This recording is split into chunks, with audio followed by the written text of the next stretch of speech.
let's jump into this week's LessWrong posts. Woo. First one, All coincidentally, is the intuitions behind utilitarianism. Intuitions and utilitarianism are in quotes.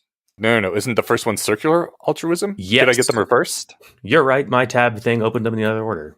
The first one is actually circular altruism. We're running in circles already. Yep. These are the examples I'd want to pitch to Eric to ask him what his thoughts are. Okay. So, the two examples given right up at the top is you can save 400 lives with certainty, or save 500 lives with 90% probability, or save no lives with 10% probability. Most people choose option 1, 400 lives with certainty. Eliezer thinks this is foolish because the probabilities give you an expected value of 450 lives if you go with the 90% 500 lives thing. He then says, if you tell people there's some kind of terrible plague happening, 100 people are just going to die, period, with certainty. Or there's an option 2, there's a 90% chance that nobody dies, but a 10% chance that 500 people die. Then most people choose option 2, even though it's the same gamble. This is a great distillation of the... and, it says follow up to the previous posts or whatever, but the Zootele and the... it was called Dutch booking when we talked about it at the meetup, but I'm not sure why it was called that. Like the making inconsistent bets and being able to sell them back to the person. Mm-hmm. This is a perfect example of that because this isn't money, and these are numbers that I'm totally on board with. I'm like, oh yeah, no, he's totally right. He could even move the percentages 1 point each way and have me be able to trade more and more dead people to keep making the emotionally right bet. And so you would have gone with option 1 and then option 2.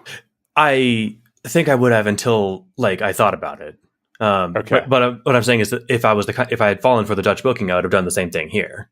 That said, just to talk about the importance of feelings and stuff, there might be something just about what you can live with.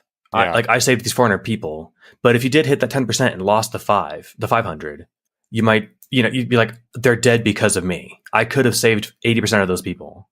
Right. Okay. That said, because humans aren't in these situations, it's kind of just, fun to think about.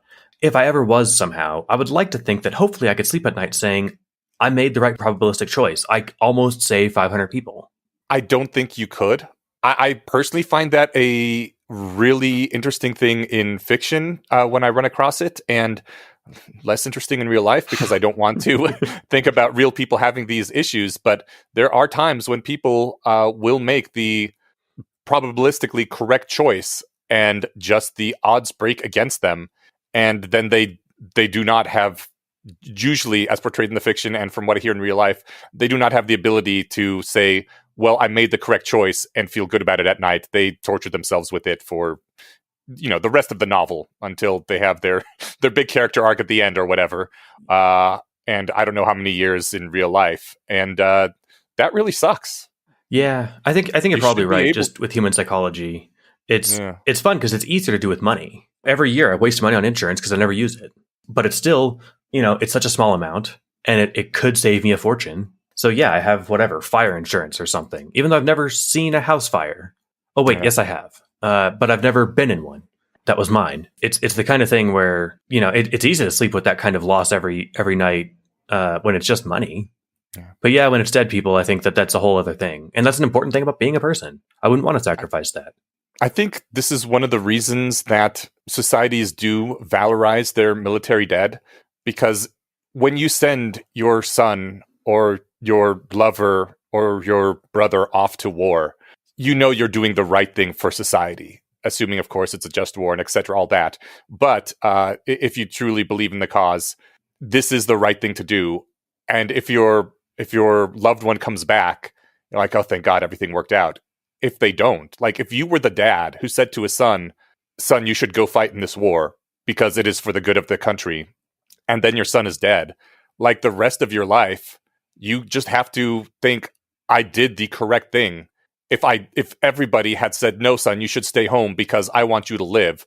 Or like when you always see in the movie, the girlfriend is like, don't go to the war. I can't lose you, and then the guy goes off to the war anyway. If everybody listened to their girlfriend and stayed home, then the Nazis would rule the earth, and you can't be having that. But then you have to live with, did I kill my son by telling him to go to the war? And I guess I did. Valorizing the war dead really can help with that. If everybody around you is saying, you did the right thing anyway, this sucks that you lost your son, but man, you made a sacrifice for us, then then it's easier to live with that kind of thing. Yeah, I certainly see how it became, societally important. And also, you just kind of like want to positively reinforce the behavior of serving your country. So that's, I think, what a good reason. I guess I just talked myself into this right now. A good reason to valorize and help positively reinforce anybody who does make expected utilities the correct choices, especially if they lose on them, even when they were the correct ones.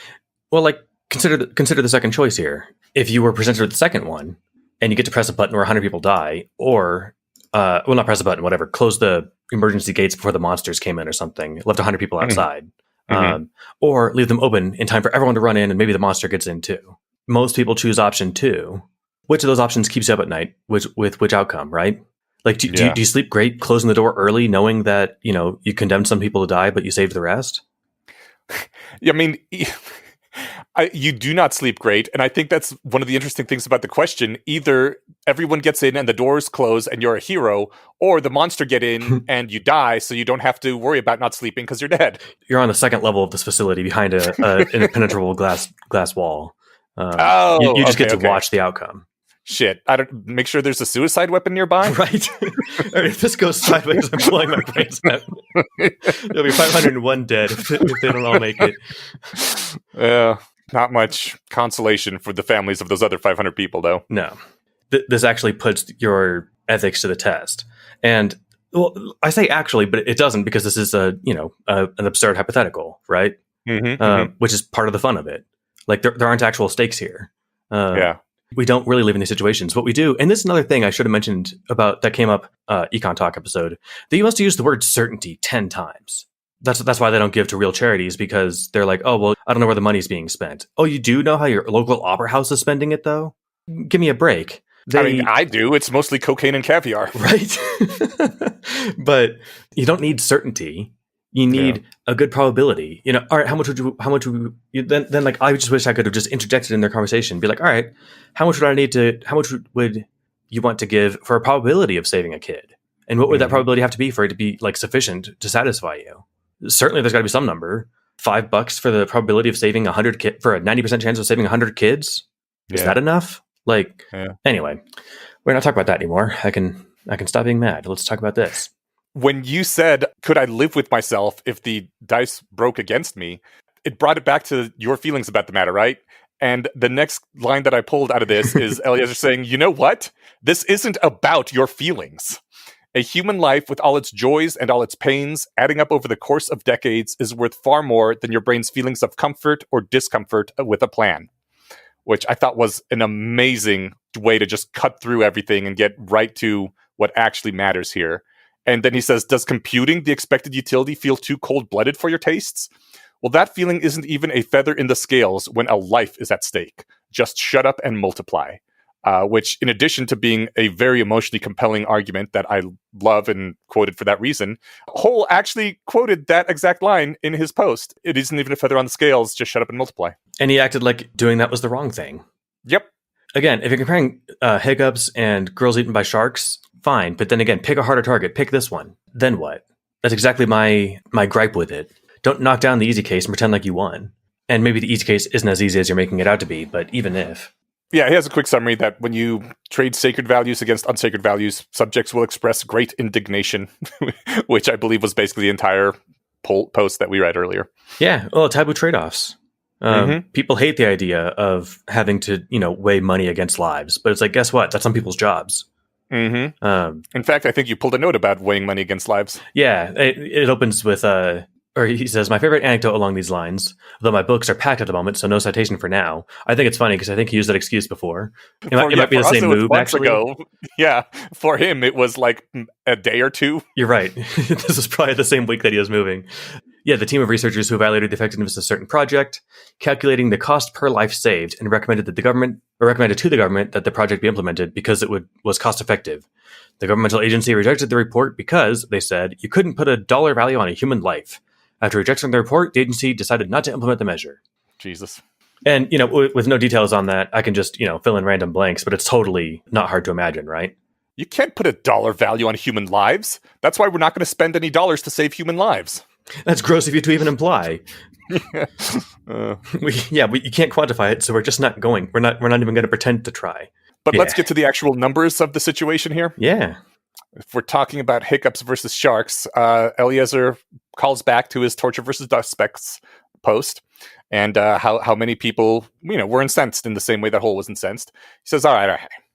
Suppose you had to choose between one person being tortured for 50 years or a Google people being tortured for 50 years minus 1 second. You would choose one person being tortured for 50 years, I do presume. Otherwise, I give up on you.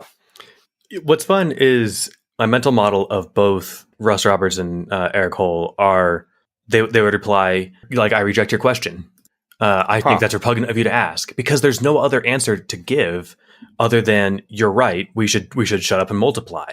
And if you're going to say that's a terrible line of thinking that you should never engage in, then you've got nothing else to do but just dig your feet in and say that's a gross question. I mean, I guess that's fair. The correct answer is find out where this torturer is and stop him from torturing people. But, that's also kind of dodging the whole point of the analogy. Yeah, if you don't like thought experiments, then this just isn't for you. Yeah. Yeah. I actually don't know what they would say. I would have to think, because they don't seem like idiots or psychopaths, that they would say, yeah, okay, in that case, I would definitely choose it. Like, okay, well, then let's just move the numbers down 1 second per, per additional Google people. Yeah, and let's find where you draw the line. Yeah. And then, we can even scale back, the word torture to getting a limb cut off versus getting all of your limbs cut off or something, right? Let's just actually find your line in the sand. And then, oh, look, would you look at that? It is arbitrary, because there's really nowhere else to do it, because you can't calculate the exact utils of losing all your limbs versus losing one. The idea here isn't to get the mathematically correct answer, and thus we've proved it with a mathematical theorem that is unchallengeable. That's not how this works. Mm-hmm. The idea is, given where we're at, and our best guess is pretty good, or it's literally the best we can do. That's why it's called our best guess. This is what we should do. I'm still apparently emotionally charged. He goes on to say that then you can scale that down by having a Google people tortured for 50 years minus 1 second, or a Google squared number of people being tortured for 50 years minus 2 seconds. And hopefully, again, you would choose the former, because even though it's 1 second more of torture, it's a Google squared number less people, amount of people. You know what I'm saying? Yeah, it's a square of Google less. Yeah. And eventually you can just keep squaring the number of people and reducing by 1 second until eventually you get to torture for like 1/10 of a second or whatever, the equivalent of a dust speck in your eye, with an unimaginably large number of people. And you should, in that case, still prefer the more torture to less people than the less torture to more people. Checkmate, atheists. I mean, kind of, right? Yeah. He's totally. Like, look, y'all think I'm insane for making this point, but let me just prove it to you another way. You tell me where you're going to stop.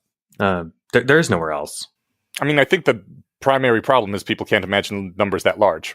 Like when you say a Google number of people versus one people, I can kind of imagine that, and I understand why the one less second of torture doesn't make up for the extra Google number of people.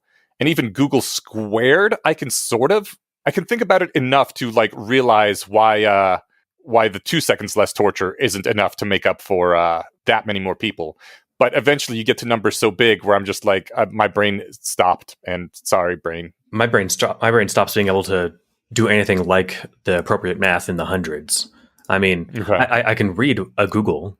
I can even look at the number if you wrote it out, but I have no scale for what that anything in the universe that even approximates to that order of magnitude. I think nothing.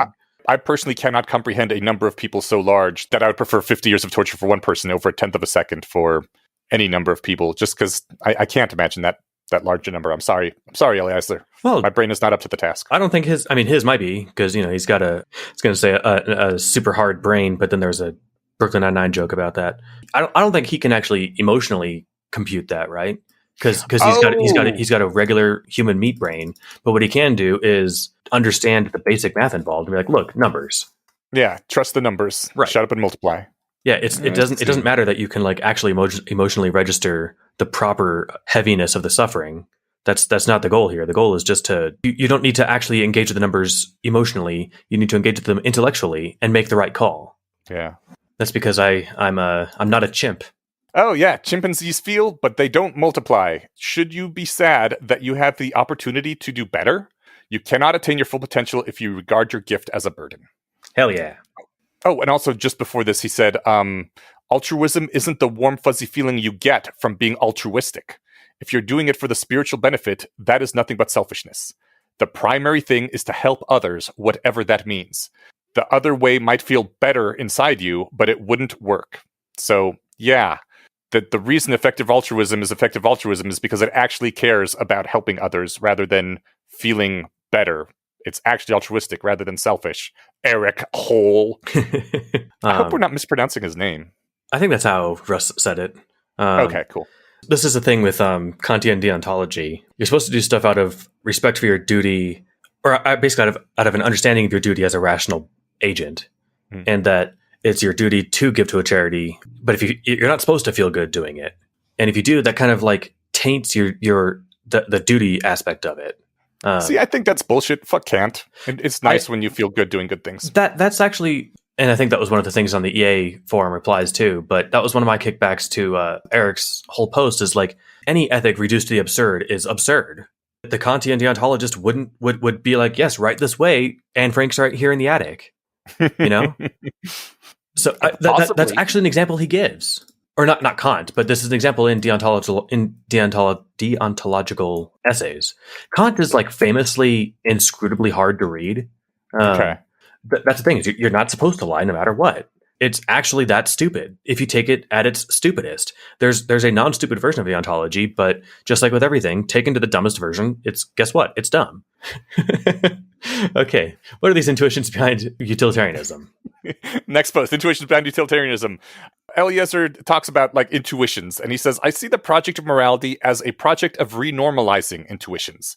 We have intuitions about things that seem desirable or undesirable, intuitions about actions that are right or wrong, intuitions about how to resolve conflicting intuitions, intuitions about how to systematize specific intuitions into general principles. Delete all the intuitions, and you aren't left with an ideal philosopher of perfect emptiness. You're left with a rock. I forgot about that phrase until we were reading this, and I always like that a lot. The ideal philosopher of perfect emptiness. It's just it paints a good picture. Yeah, a lot of what utilitarianism is trying to do is not boil things down to their ridiculous naivety. They're trying to push intuitions in a more formalized direction. You can say, we are not being utilitarian enough. We are giving money to the opera. Let's be a little more utilitarian and renormalize intuitions that way without going all the way to let's start harvesting people for their organs. Yeah. I think refining intuitions to be, the best version to be the most consistent and best version is kind of the whole point of ethics. You have to have things to care about. It's just the bedrock.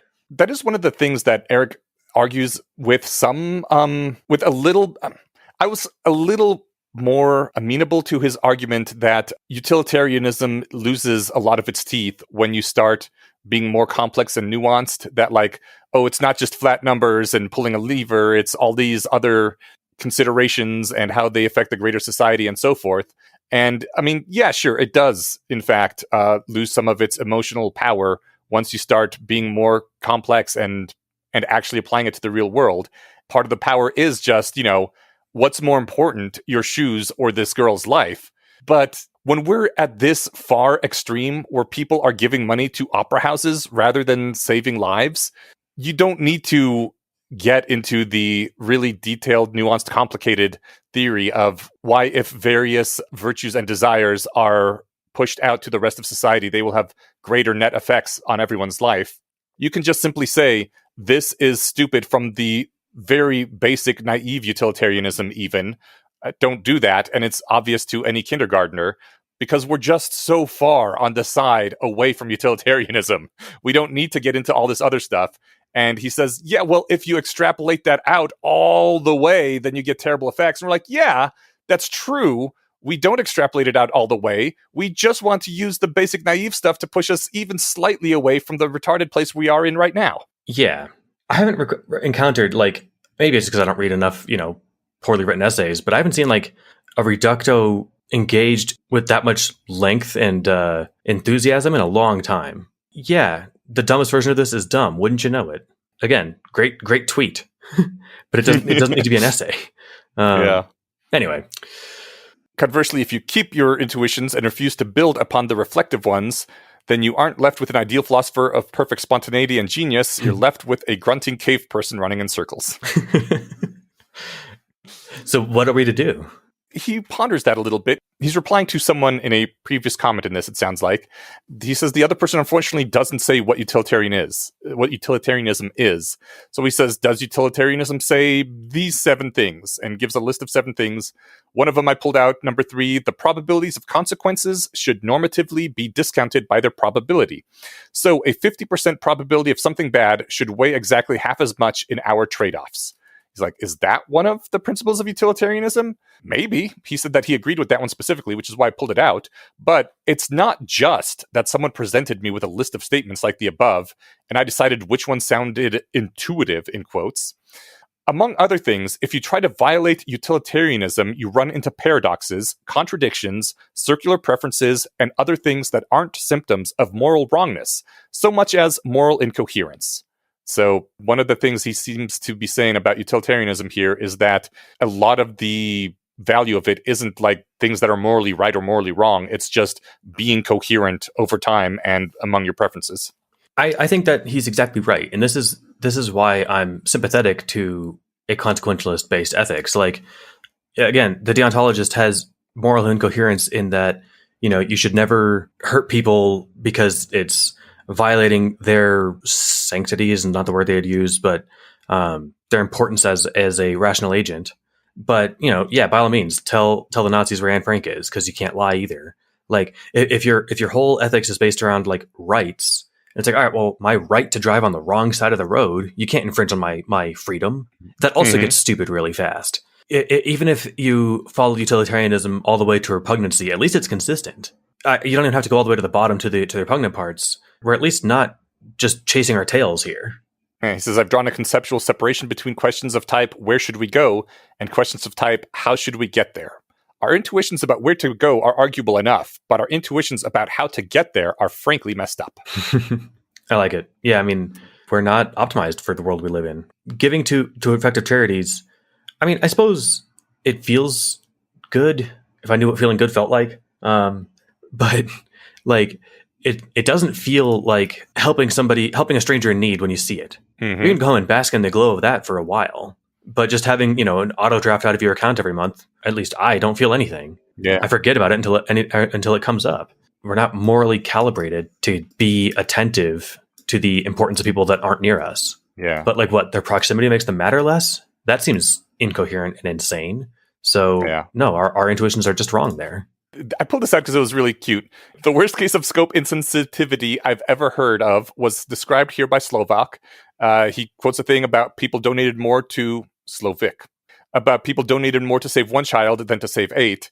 And he says, I'm just presenting one example because, 8 examples would probably have less impact. It was a beautiful way to tie it right into what we are reading at the moment, and probably true. And I love that he is implementing what he has learned in his actual post, even though it might feel like this would be more compelling if I were to give more examples, but apparently not. So I'm just going to stop with the one. He's being smarter with his ability to actually persuade and inform, and he's being more effective. One might say he's being more effective, not just by not inundating us with examples to the point where we become immune to them, but it's more brief and funny. I mean, that's a hat trick right there. Yeah, nailed it. Due to this, 1 being more important than 8, he says, now you could look at this intuition and think it was revealing some kind of incredible deep moral truth. Or, and I skipped ahead here, or you can look at that and say, the intuition is wrong. The brain can't successfully multiply by 8 and get a larger quantity than it started with. But it ought to, normatively speaking. That's exactly why, when we talked in the terms of Googles of humans and stuff, where I'm just like, nah, man, I give up at hundreds, but that's only because I can imagine hundreds of people. But I can't even math out how much worse it would be for 150 people to be kicked in the balls than it is for 120, right? Right. Like I can math it out, but I can't emotionally engage with that math. Frankly, right. The thing is, I think that our brains just aren't equipped to do it. And I think anyone who says that they can up to whatever millions, I think they're just wrong. Because then you just imagine a natural disaster. And if that person can actually feel the suffering of all those people, and they could simulate it in their minds, they would be either a god or just a complete wreck, right? Yeah. But you don't have to emotionally, register it that deeply. I keep saying that, but to me, that's a salient point. Yeah. It says, when you've reflected on enough intuitions and corrected enough absurdities, you start to see a common denominator, a meta-principle at work, which one might phrase as shut up and multiply. I love his, this isn't even combative. My mental model of him right now is, it's good-natured and he's like kind of having like a grin about it. But you could use this in an actual like heated argument. Mm-hmm. And I whenever he does things like that, I always find like the ammunition he could use in real arguments, like really cutting and typically funny. This is a great point, and he's not doing it to get a good dig in and win. But if he was, it would, and that's the fun part of it. You might say the phrase that I've been saying all the time. It's almost like I'm onto something here. All right. Well, for next time, I believe we are going to be continuing in this vein. The next two LessWrong posts will be Trust in Bays and Something to Protect.